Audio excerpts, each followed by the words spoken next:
This is Ramya from TEMLA Kolancheri. Two major mistakes usually students introductory paragraph il varuthunnathu endokkayanu nokkam. Aadatheyathu the word refer ennu parayunnathaanu. Ella letterilum namukku I am writing to refer ennu ezhudan pattathilla. Either it should be a referral letter adallengil ee patient new aayirikkanam reader ku.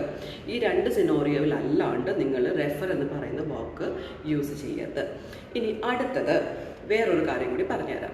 Sometimes introduction പാരഗ്രാഫിൽ നമ്മൾ thank you പറഞ്ഞ് start ചെയ്യുന്നുണ്ട്. Thank you പറഞ്ഞ് start ചെയ്തത് തെറ്റല്ല. പക്ഷേ thank you for accepting എന്ന് പറയുമ്പോൾ അത് എഴുതണമെങ്കിൽ ഈ റീഡറുമായിട്ട് നമുക്ക് ഓൾറെഡി ഒരു കമ്മ്യൂണിക്കേഷൻ നടത്തിയിട്ടുണ്ടായിരിക്കണം. എക്സാമ്പിൾ പറഞ്ഞു കഴിഞ്ഞാൽ ഇപ്പോൾ നമുക്കൊരു പേഷ്യൻറ്റ് ഷോർട്ട് ടേമോ ലോങ് ടേമോ കെയർ വേണം. അപ്പോൾ നമ്മളൊരു റീഹാബിലോ റിട്ടയർമെൻറ്റ് ഹോമിലോ വിളിച്ച് ചോദിച്ചു whether we can transfer this patient. അപ്പോൾ അവർ ഓക്കെ ഐം സോറി ഇവിടെ വേക്കൻ്റ് ഇല്ല എന്ന് പറഞ്ഞു. അപ്പോൾ നമ്മൾ അടുത്ത ആളെ വിളിച്ചു. അവർ വിളിച്ചു കഴിഞ്ഞപ്പോൾ ഓക്കെ ഫൈൻ നിങ്ങൾ വിട്ടോളൂ എന്ന് പറഞ്ഞു. ഓക്കെ, അപ്പോൾ അവർ ഓൾറെഡി അക്സെപ്റ്റഡ് ആണ്, നമ്മുടെ പേഷ്യൻറ്റിനെ റിസീവ് ചെയ്യാൻ അവർ റെഡിയാണ്. അങ്ങനെയുള്ള സിനാരിയോസിലാണ് നമ്മൾ താങ്ക് യു ഫോർ അക്സെപ്റ്റിംഗ് എന്ന് പറഞ്ഞ് എഴുതി തുടങ്ങേണ്ടത്. അതല്ലാതെ സിനാരിയോസിൽ thank you for accepting use ചെയ്യാണ്ട് ഇരിക്കുന്നതായിരിക്കും ബെറ്റർ. കാരണം മോസ്റ്റ്ലി സ്റ്റുഡൻസിന് ഒരു 290 സ്കോറിൽ റൈറ്റിംഗ് വരാറുണ്ട്.